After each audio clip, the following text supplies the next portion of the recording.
Assalomu alaykum, hurmatli kuzatuvchilar.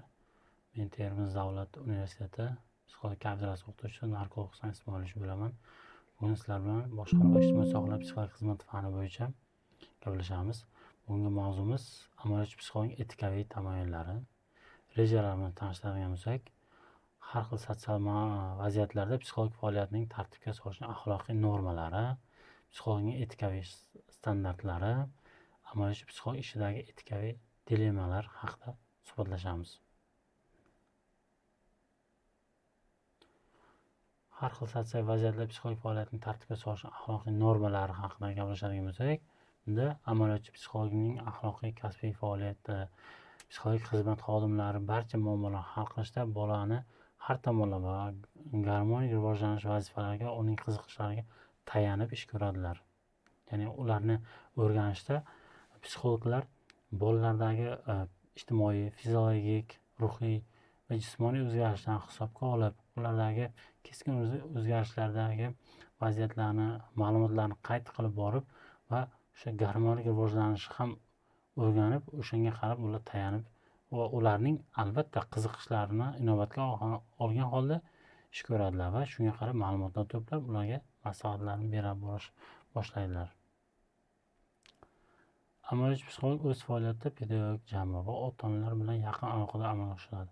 Albatta, psixologik xizmatni amalga oshirishda faqatgina bolaning o'zi bilan emas yoki o'quvchining o'zi bilan emas, uni atrofini o'rab turgan mahallasi, kerak bo'lsa jamoasi, maktab jamoasi, ota-onasi, sinfdoshlari ham o'rganiladi. Sababi undagi o'zgarishlarga ta'sir etuvchi omillar ham juda muhim. Shu omillar obyektiv va subyektiv ham bo'lishi mumkin. Psixologik xizmat o'z faoliyatida tibbiy, defektologiya va boshqa xizmat turlari, shuningdek bola tarbiyasida yordam ko'rsatuvchi jamoatchilik xodimlari bilan yaqin aloqada ish olib boradi. Yuqorida aytganimizdek, boladagi tibbiy o'zgarishlarni, jismoniy o'zgarishlarni, uning turlarini, bola tarbiyasiga yordam ko'rsatuvchi, shu o'rinda aytyaptiki, tarbiyasiga yordam ko'rsatuvchi har bir jamoani va o'sha ma'lumotlarni qayd qilib borib, bu ma'lumot to'plab unga bolaning shaxs sifatida shakllanishiga, to'g'ri shakllanishiga yordam beruvchi ma'lumotni to'plab, o'z konsultatsiyalarini va ishlarini olib borish talab etiladi. Psixolog quyidagi aniq ishlarni amalga oshirishi lozim. Unda konkretlik keltirilgan bolalar, o'quvchilar va talabalar, ta'lim-tarbiya ishi bo'yicha shug'ullanuvchi barcha shaxslarga, jumladan ma'muriyat, bunda direktor, rektor, mudira bo'lishi mumkin, o'qituvchilar, murabbiylar, ota-onalar va ijtimoiy hamda jamoatchilik tashkilotlari xodimlariga aniq maslahat berish. Psixologning vazifasi shu o'rinda uni o'rab turgan har bir jamoa, sinfdoshlar atrofidagi undagi o'zgarishlarga tayangan holda uning shaxs sifatida to'g'ri shakllanish uchun atrofdagi ta'sirini hisobga olgan holda uni ota-onalariga, shu bilan birga bolani o'ziga ham, shu bilan birga uni atrofidagi jamoaga ham maslahat berish huquqiga ega. Sababiki bolani o'ziga maslahat bergan atrofdagi jamoaning ham bolaga bo'lgan munosabatda o'zgarishiga psixologning beradigan konsultatsiyasi muhim o'rin tutadi. Ta'lim, tarbiya, taraqqiyot, kasb tanlash va turmush qurish, o'zaro munosabat, muomala, muloqot sirlari, tengdoshlar, voyaga yetganlar munosabati, maslak, dunyoqarash, qobiliyat, iqtidor, axloq, diyonat, iymon, vatanparvarlik muammolari yuzasidan yakka tartib guruh jamoat tarzida maslahat va tushuntirish maslahatni uyushtirib borish. Bu katta mas'uliyat yuklaydi, chunki ta'lim tarbiyada, kasb tanlashda, oilaviy hayot masalalarida, o'zaro munosabatda muomalalarni o'rnatish, munosabatlardagi ishchiliklarni to'g'ri yo'lga qo'yish, ziddiyatlarni oldini olish va o'sha jamiyatda o'zi qo'yilgan normalar asosida yashashdagi maslahatni berish bu psixologning katta oldiga vazifalar qo'yadi. Dunyoqarashini shakllantirishga. Shuning uchun psixolog ota-onalar, o'sha ota-onalarni kerak bo'lsa yig'ilishlarga chaqirib, ota-onalar majlislarida bolalarning o'sishi haqida, fiziologik o'zgarish haqida va kerak bo'lsa individual yoki jamoaviy tarzda maslahat berib borish, ularning yoshiga to'g'ri keladigan ma'lumotlarni berishda ota-onalar bilan hamjihatlikda ish olib borish va ulardagi o'sha axloq, diyonat, iymon kabi vatanparvarlik hislarini rivojlantirishda atrof jamoa bilan birga ishlash talab etiladi. Shuningdek, psixologik holati yuzasidan o'sha shaxsning ruhiy holati haqida tajriba, konsultatsiya, ya'ni maslahat sifatida tergov ishlarida qatnashish. Shu bilan birga xalq sudlariga bolalar, o'quvchilar va talaba psixik o'sishining xususiyatlariga oid ma'lumotlar berish, ya'ni jamoatchilik oldida o'sha bolalardagi ruhiy holatlarning o'zgarishi haqida ma'lumotlar berish, shu bilan birga ular bilan bo'lishish, o'g'il va qizlarni asrab olish, onalik va otalik mahrum qilish ishlarida tashkilotlardagi g'amxo'rlik va vasiylik to'g'risida qabul qilingan qarorga munosabatni bildirish. Ayniqsa bu sud tizimida ko'proq yuzaga keladigan bolalardagi ruhiy holatning o'zgarishida psixologning qatnashishi ham talab etiladi. Shu bilan birga konsultatsiya ishlarini berib borish talab etiladi. Shaxsning taqdirini hal qilishda qatnashish va maslahatlar berish, uning o'sha ota-ona va kattalar o'rtasida bo'ladigan ziddiyatlardagi bolaga qay tarzda ruhiy salbiy tomondan ta'sir etishini kuzatgan holda uni oldini olish uchun yoki o'sha profilaktik ishlarni olib borish va to'g'ridan to'g'ri o'sha jarayonlarda qatnashish psixologlarning vazifasi hisoblanadi. Ota-onalarga bolaning psixik rivojlanish xususiyatlari, shaxs sifatida shakllanish, oldin bilan o'zaro munosabatda, bunda farzandning yosh, jins, shaxsiy tipologik xususiyatlari muammosi yuzasidan ilmiy amaliy ma'lumotlar berish. Albatta, maktablarda va oliygohlarda ham tashkil etilgan ota-onalar majlisida psixologning alohida bolalarning shaxs sifatida shakllanishida hozirgi zamon texnika asrida, rivojlanish asrida qanchalik ularning ruhiyatiga e'tibor berish kerakligi, ulardagi o'zgarishlarni inobatga olish kerak va yoshiga qarab, jinsiga qarab o'sha o'zaro shaxslararo munosabatlarni to'g'ri yo'lga qo'yish kerak ekanligi haqida ilmiy amaliy tavsiyalar berib borish ham talab etiladi. Xalq ta'limi tizimining barcha bo'g'inlarida, barcha bosqichlarida ma'ruza o'qish va ota-onalar yig'ilishlarida, metod birlashma ta'lim majlisida ham ma'ruza o'qib borish, pedagogik kengashlarda, ya'ni ped kengashlarda o'sha jamoa o'rtasida, o'qituvchilar o'rtasida o'tkaziladigan yig'ilishlarda jamoaga ham bolalardagi o'zgarishlarni, fiziologik, anatomik o'zgarishlar, ruhiy o'zgarishlarni haqida ma'lumotlar berib borish, ular bilan ma'lumotlar bo'lish haqida shu psixolog o'z ishlarini olib borish kerak. Ilmiy kengashlarda ishtirok etish kerak. Bu bilan birga ota-onalarning psixologik madaniyatini ham oshirishga yordam berish psixologlarning vazifasi hisoblanadi. Ya'ni jamoa bilan birga ota-onalardagi o'sha psixologik bilimning, savodxonlikni oshirish ham, psixologning maslahat berish ham katta mas'uliyat yuklaydi psixologlar oldiga.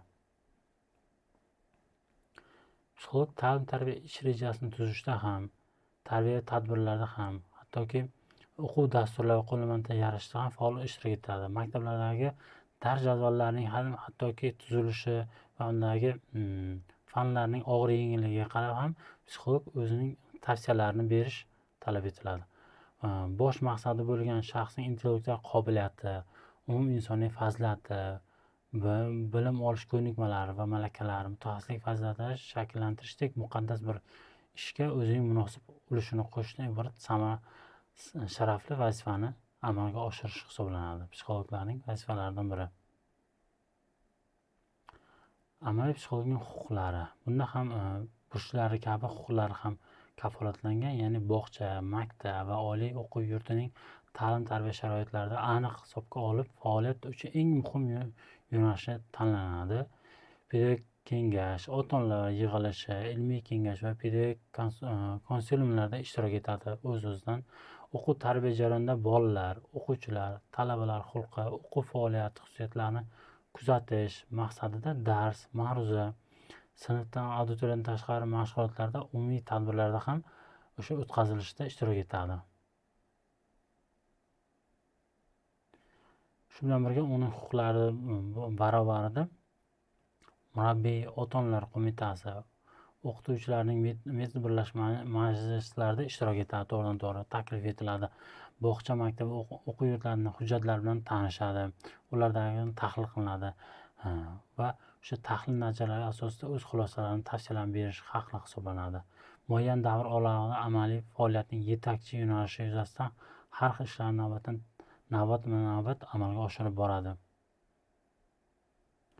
Shu bilan birga ilmiy izlanishlarni yo'lga qo'yadi. Maqsadida shu bog'chada, maktabda, shu o'quv yurtlarida guruhiy yoki tartibda psixologik tekshiruvlar hamda tajribalar o'tkazadi. Pedagog psixolog sifatida o'z tajribalarini umumlashtirib, maqolalar va xabarlar e'lon qilib boradi. Gazetalarda, jurnallarda. Pedagog psixolog bilimlarni turmushda targ'ibot qilish ishlarini ham olib boradi. Amaliy psixologning axloqiy kasbiy faoliyat asosida yozuvchi asosiy tamoyillar sifatida amaliy psixologning o'quvchilar, ota-onalar va hayoti bo'yicha muammolarga shaxsiy tajribasi bo'lmay turib maslahat berishga haqqi bormi degan savolga, bu muammo birinchi navbatda oilaviy hayot va oilaviy bolalarni tarbiyalash masalalariga tegishli hisoblanadi. Bu masalani muhokama qilishda psixologlar anchadan beri bahslashadi va hali umumiy qarorga kelishmagan. Ba'zilar bu savol xirurg haqidagi biror marta operatsiya stoliga yotmasdan operatsiya qilishga haqqi bormi degan savolga o'xshaydi deyish mumkin. Ya'ni shu o'rinda psixologlarni ham agar kerakli tajribaga, yetarli tajribaga ega bo'lmay turib, ularda ham boshqa oilalarga yoki ota-onalarga maslahat berish haqqi bormi degan savol o'rtaga qo'yilyapti. Psixolog o'z tajribasidan kelib chiqib, o'zining ilmiy metodologik o'rganishlar asosida o'z bilimlariga tayangan holda maslahat berish haqli hisoblanadi. Psixolog xususiy hayoti va shaxsiy tajribaning mavjudligi yoki yo'qligi katta ahamiyatga ega emas. Boya aytganimizdek, muhimi bu kasbiy mahorat, professionalizm. Ya'ni boshqa psixologlarning fikricha, amaliyotchi psixologning shaxsiy hayoti, tajribasi muhim ahamiyatga ega emas. Hech qanday eng yuksak kasbiy mahorat va bilimlar bilan ham almashtirib mumkin emas ham. Bu bo'yicha bizingcha shunday fikr beramizki, amaliyotchi psixologning kasbiy ishi bu kasbiy bilimlar, hayotiy tajribasi birini ikkinchisidan ajratish mumkin emas. Shu bilan birga psixolog kasbiy bilimlar va shaxsiy tajribasi ish olib borish qiyin hisoblanadi. U tajribani ish davomida to'plab boradi va ota-onalar bilan o'sha o'z tajriba asosida ma'lumotlar, masaladar konsultatsiya berishga tayanib ish ko'radilar.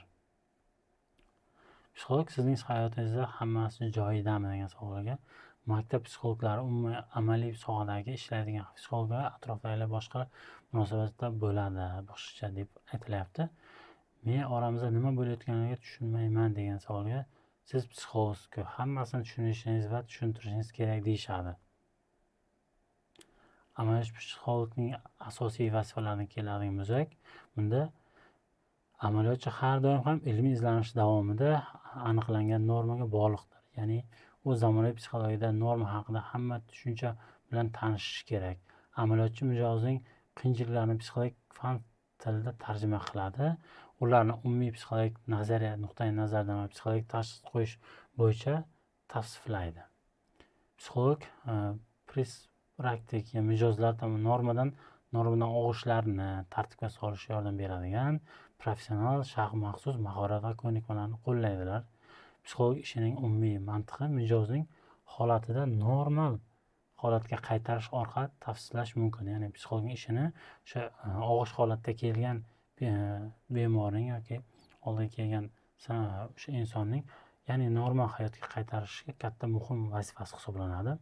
Uning o'z ustida psixolog amaliyot professional darajada ishlashi va boshqarishi kerak. Axloqiy prinsiplarga ifodalangan axloqiy me'yorlar ham o'zida shakllangan bo'lishi kerak. Agar psixologlar faoliyati, shuningdek professionalizm, sir qoidaga ba'zi bir ma'lumotlar ham faqat bir tor doirada ma'lumotlar olish mumkin deyapti. Bu mijozning manfaatlarini, shuningdek psixologning ham o'zi talab qiladi. Bu vazifa oddiy emas hisoblanadi. Psixolog professional aloqasi tizimidagi pozitiv holati va ma'lum bir psixologik ma'lumotni tadqiq etish lozim. Pozitiv holatda, har qanday holatda psixolog o'zining pozitivligini ko'rsata olib, shu kelgan mijozda o'zining namuna sifat axloqiy etikasini ko'rsata olishi va undagi pozitiv kayfiyatni qaytarishga o'z hissasini qo'shish kerak. Bunda mijozda keladigan huquqini va maxfiyligini himoya qilish kerak, kasbiy etikalarni himoya qilish kerak. Shu bilan birga o'z kasbiy etikasi bo'yicha, dunyoqarashi bo'yicha ma'lumotlar maxfiyligini javob berish kerak. Mijoz hayot, sog'liq haqida ma'lumotlarni olish kerak. Har bir insonning holati bo'yicha hamkasblarni muhokama qilmaslik kerak. axloqiy kodlari bor. Bu xulq-atvorga tegishli va axloq kodlar ba'zi holatlarda ham aniqlik keltirishni talab qiladi. Bu yerda urf-odatlar keltirilgan. Hurmatli kuzatuvchilar, bugungi mavzuimiz bo'yicha quyidagilardan iborat edi. Agar savollaringiz bo'lsa, quyidagi telefon raqamiga YouTube kanalimizda izohga qoldirsangiz javob berishga harakat qilamiz. E'tiborlaringiz uchun katta rahmat.